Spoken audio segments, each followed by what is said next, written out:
Welcome to this week's Treasury Career Corner podcast, where I interview Treasury professionals about their Treasury careers. Each and every week, I talk to them about how they've built their careers, where they are now, where they see both themselves and the Treasury profession going to next. Let's get on with the show.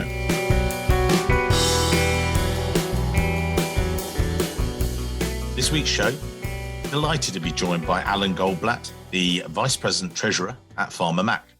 Now, Farmer Mac, for those of you who don't know, is the Federal Agricultural Mortgage Corporation, commonly known as Farmer Mac, stockholder-owned, government-sponsored enterprise, or GSE, as it's known in the US, created by Congress to improve the availability of credit for and long-term credit for America's farmers, ranchers, homeowners, businesses, and communities.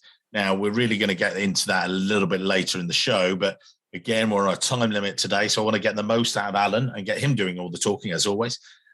Alan, if you would take us back to the beginning of your career. I know we've got some interesting moves through, more recently government and everything else. But before that, you originally qualified, you did your degree, and then talk us through from those days, and then we'll walk through and get more information to come up today. Over to you, sir. Well, thank you, Mike. I really appreciate being on your show. My background starts with I was a chemical engineer and worked in the oil industry, and quickly realized that, what I was really interested in was the economics of running an oil refinery versus, the actual engineering aspects. And so I went to business school, to the Darden School at UVA, and it was there where it opened my eyes to what the world of finance was really all about. I felt it was something I was missing along the way in my prior career studies. So with my MBA, I went to work for Mobil Oil and started out in the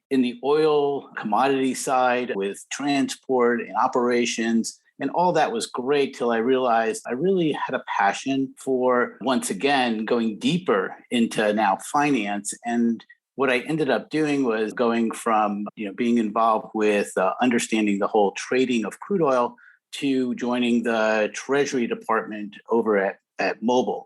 And that's where I really got exposed to the capital markets, swaps, derivatives, and all new things that were happening.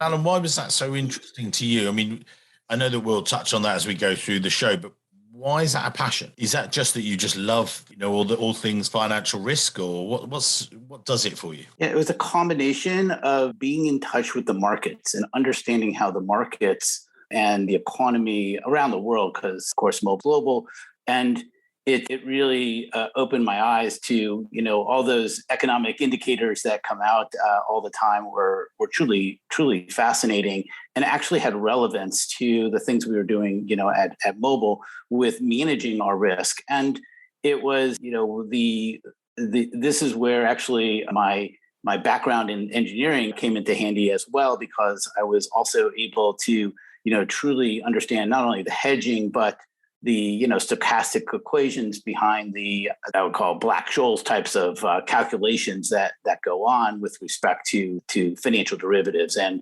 we were definitely very, very, very involved with understanding that whole aspect. So I would say it was interesting because it was a combination of a number of items within my career that all came together when I was at Mobil. And again, interesting working within that kind of industry versus some of the other things that you've done. You're obviously big numbers, and I've spoken to a number of people at the, similar like the Shells and everything else. But did you feel that you were making a real difference, or how did, it come about that you thought, right, it's time to make the next move? Or how did it come about from there?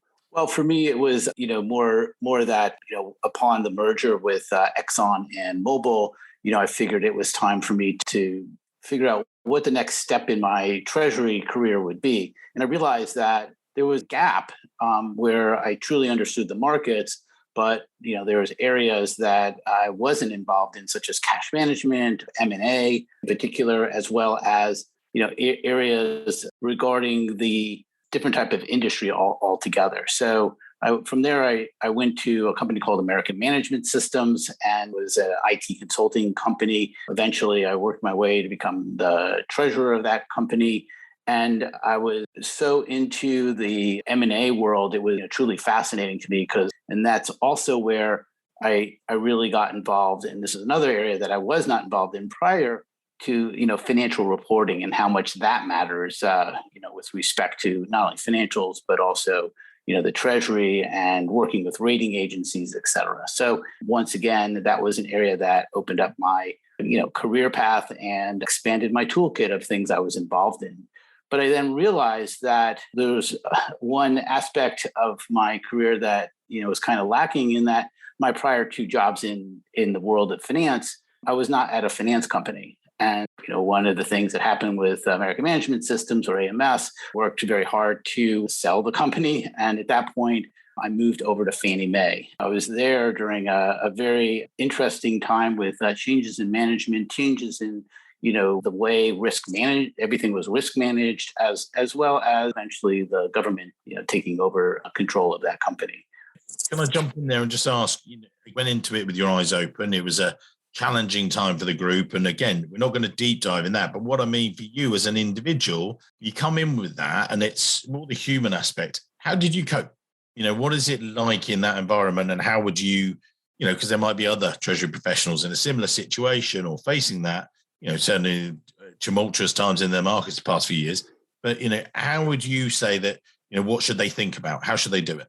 Well, there's a couple of aspects here. And one is that the work we did at Fannie Mae, or I was involved in, was truly fascinating. And also, I believe, was doing the absolute right thing in helping homeowners in throughout the United States. And it, we had an environment while I was there, and it was to learn and to help one another and to push boundaries on, truly understanding the risk aspects with regard to, financials that, the company had. But the question is, how do people, cope when there's, when you have bad press, or, situations are, kind of looking grim for the industry as a whole. To me, it's be aware of what's happening around you and why it's happening. And at the same time, when you see things, it's great to speak up, and because people will listen, your management teams will listen and, make changes. And this goes for, the health and welfare of individual employees, to things that people are seeing on the ground that, they should be encouraged at all times to, speak up if they run across things that may not seem right, or could be, problematic in the future. And it's better to have those discussions up front before it's something, after out of one's control. Yeah. As I said, you went through that tough period, but then it was interesting. The Department of Treasury, what was that like? And, a bit of a shift? It certainly was. I really was interested in making a difference for housing finance reform. And I was doing that at Fannie Mae to a limited degree. And then I learned all about the wonderful things that were going on at the Treasury. This was back in 2012. And I joined the Treasury's capital markets group. And the team there was all about working on, what's happening in the capital markets that traditional Treasury doesn't necessarily look at. And it was make a difference for policy, as well as, really dive into, merging items. And, so for the most part there, I was very much involved in the housing finance reform, learning all about it and trying to make a difference there. And then also, while I was there, it turned out that there was a need to really focus in on risk managing or understanding the student loan portfolio that the Department of Education manages, but it's funded by Treasury. So it was very interesting to be very, very much a part of, certain efforts that went on that, truly made a difference for, student borrowers. What was it like? You'd gone from that, some exceptionally corporate environments, so very much public companies and everything else. And then you're in that, and you and I talked about this. So, I'm looking back at my notes and things and thinking how different that was. Did you find it a different way of being or acting within the job itself? Because you were sort of giving back to the, the student loan portfolio and sorting those things out and stuff like that.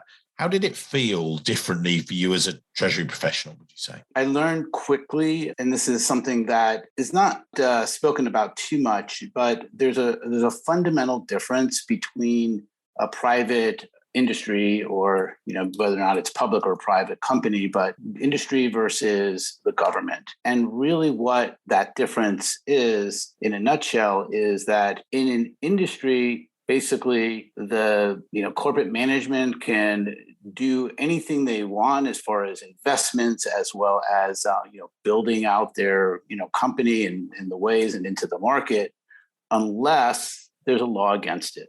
The difference when you're in the government is that you can do anything you want as long as there's a law or regulation permitting and funding that activity. So it's a fundamental difference, because many people would come to the Treasury out from the outside and say, oh, the Treasury should do X, Y, Z, sponsor this program and that, and it may be a great idea.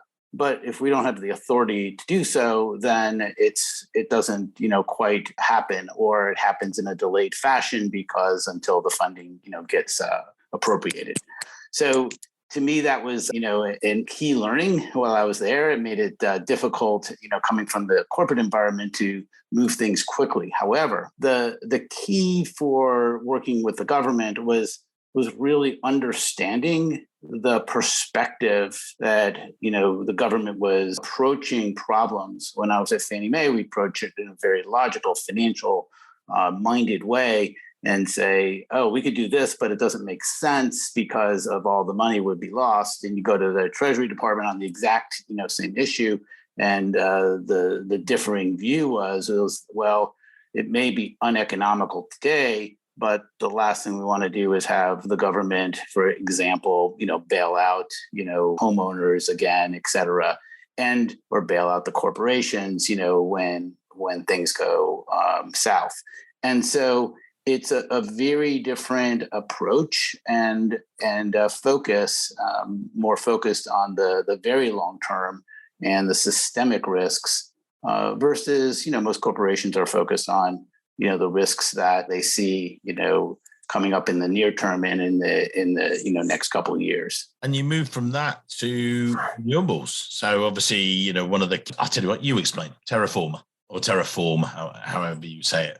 Yes, I was fascinated to move back at a certain point back into, I would say, the private industry. It's a publicly traded company. TerraForm Power did renewable energies in the U.S., and its sister company, TerraForm Global, was also doing renewable energies in emerging markets. It was fascinating to be part of that. Unfortunately, the timing of my move there in 2015 was a bit challenging, because that was exactly the time where oil prices started plummeting, and the economics for renewables weren't quite there. But what it did for me was it got me back right into the Treasury world, and also into long-term foreign exchange contracts, and exposing me to many things that I had not been exposed to in several years. I then realized that an opportunity came about that to become the treasurer at Blackboard, and Blackboard is an ed tech company. And, I was there for 4 years. And, even though I was not that close to the quote unquote capital markets, being a treasurer for that firm was truly for me, career building in many ways. Once again, I got involved in areas as the treasurer in item or areas or focuses that I would not necessarily have, hadn't encountered before. Some examples are, running the procurement, running, the insurance program. And also I got involved in accounts receivable. And these are things that, treasurers typically don't get involved in. But what it did for me was, in addition to all the treasury work that one would have, it really helped me, more fully understand the finance function. And the final thing, at Blackboard, it was a company that also had to do quarterly reporting, and I was the person handling all the investor relations with our debt investors. And that, once again, was another area that really helped me understand the importance of a treasurer, or of finance function of truly understanding the business and being able to explain it to others as well as the future strategies. And that's something you've taken on in this current role. I'm not giving you a break here because it's, I want to rock it through and get the most out of you. So it's apologies, because it's also been a while since Alan and I, we first spoke a number of months ago. And as I explained to my colleague, I was saying, I really want to get him on the show. And I know that you've been very kind to give us your time, but I know that there's some other great nuggets there. And what I was going to say, so you then made the move to Farmer Mac, which again, explain what Farmer Mac does. I did my research, but you then described it to me when we first ever spoke. And I was like, oh, right, okay. And I said, well, why do you do this for all the farmers? Or can they not just go to the bank and get a loan? And you were sort of explaining it very well to me as a newbie to the sector as such. What is it? Who is it? Why is it important, would you say? Farmer Mac, federally chartered, and it has a mission, a goal to provide a source of funding, a secondary market to banks and financial institutions that lend to both farmers, ranchers, and for rural America. Now, there are, very specific areas that we can invest in. But what essentially we do, and this is kind of analogous to the housing, GSEs like Fannie Mae, Freddie Mac, where they're able to, buy loans or securitize loans, to take the capital, needs of a bank that is providing the loans, in this case, farmers and ranchers.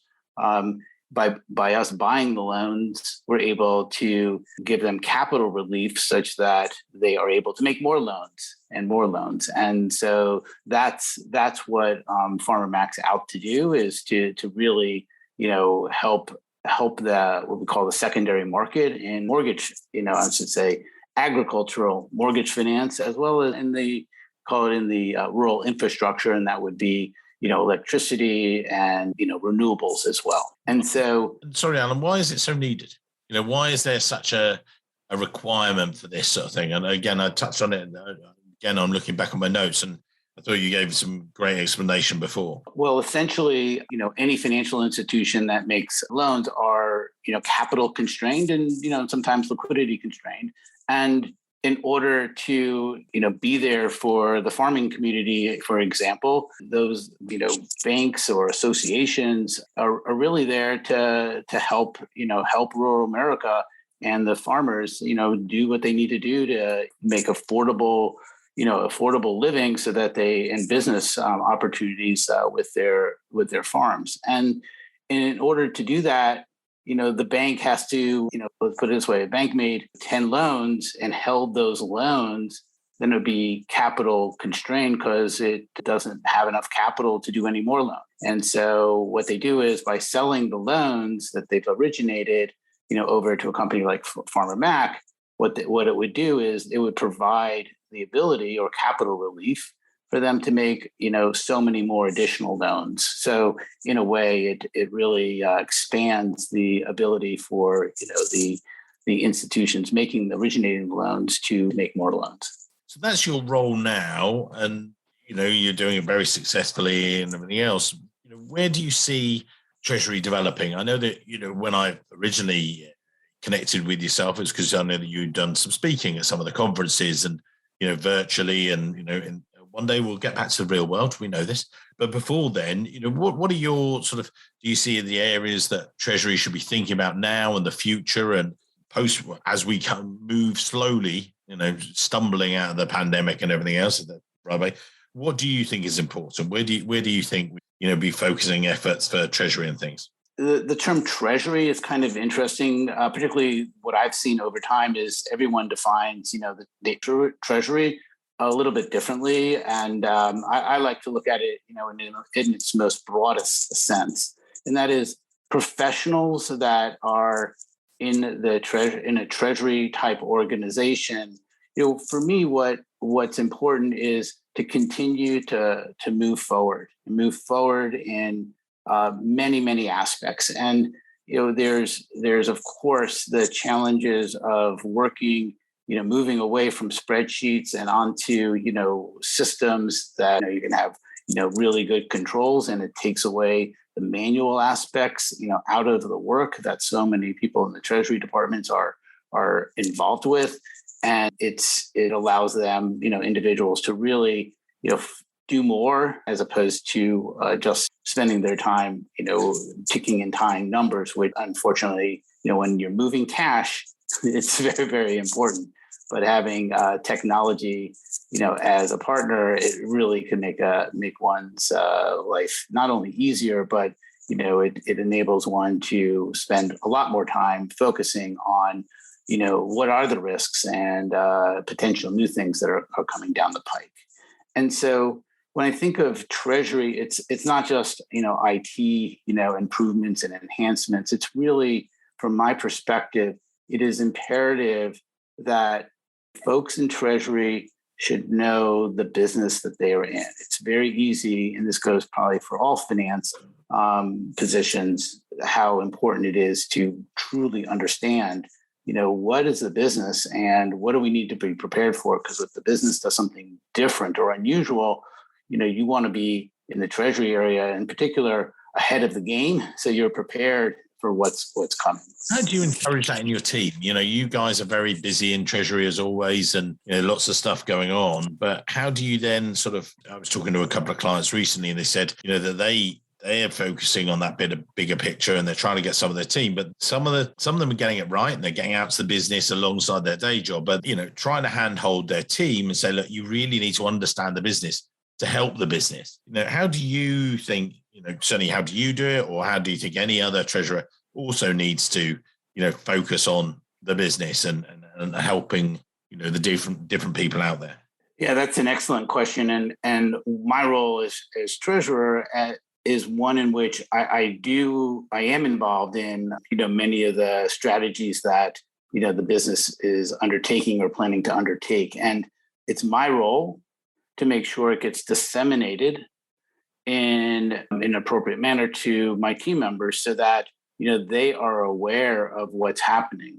But it doesn't always come, top down. A lot of times, because the Treasury team members, at least on my team, are also working side by side with, remotely, of course, with many of the members of other teams within the company, not just finance. They are learning about things too. And it's this dialogue and this openness where if something new is happening, it's not necessarily only impacting their area, it may be impacting others. So I encourage my teams to, bring it up to talk about it so that because of what may be impacting one area of Treasury may also be big impact on another area or finance that we're not aware of. So it's having that engagement with one's team to make sure on a regular basis, to make sure that, they're aware of the things I'm seeing, but at the same time, the rest of the team is aware of what others are seeing. And before we get to the end of the show, and we'll talk later, get to the top tips. But just before that, and just as a sort of semi-springboard from what you've just said there, it's incumbent upon them to sort of reach out to different businesses and try and help them with the different challenges they face. What are the challenges that are on your mind? What's keeping you awake at night? What are you thinking, guys, we need to be thinking about this for the future? Again, this is sort of advice for those listeners today. Sometimes on the podcast, we talk about junior guys and what they should be thinking about, but maybe round table type fashion with other treasurers. What would you say is key, that people need to think about? Again, Alan and I spoke before the show, and then one of my clients, we talked about cyber warfare. That's a big thing for him and his business. But what is, what are you focusing your attention on that you think maybe other people should also be thinking about, would you say? The things we should be focused on is not solely impacting Treasury. And, obviously, the diligence everyone has to have with respect to, cyber warfare is imperative for, an entire corporation. However, there are aspects that, are more impactful to the Treasury side than, other topics. And the big one, of course, is, a transition away from LIBOR and how that impacts the entire business. And that's been something that has been a true focus. And the point about that is, it's an example of something that's emerging when it was emerging, a couple of years ago, of how to transition away. It's best to start, understanding that really early, as opposed to trying to jump in today when we're way down the path of the whole LIBOR transition. And I just use that as a simple example that it's the earlier that one gets involved in different aspects of preparedness for the future. To me it's the best way. It's like folks who if you hear about things like cryptocurrencies, there's a lot there to really learn and dissect and understand, and the implications, and whether or not it has any relevance to one's specific job, but just being knowledgeable of what's happening around the world with respect to new ways of transactions. I think it's key to truly understand that as well. And as I said before, we're approaching the end of today's show, and we'll put Alan's details and his LinkedIn details in the show notes so that people, if it's right to have them in your network, you can connect with them. If not, then don't. It's fine. It's LinkedIn, so it's a free for all for everyone out there. But joking aside, if there were people out there and they were looking at your background and they look through and say, oh, actually, that's something I want to do, sort of follow a similar path, what advice would you give to people today listening to the show, or what other bits of advice would you give to Treasury professionals out there? We're going through, all the challenges we've had over the past few years, which is top of mind, but what else would you, what the closing pieces of advice would you give to everyone, Alan? Over to you. To me, what really is important for everyone is networking and mentoring.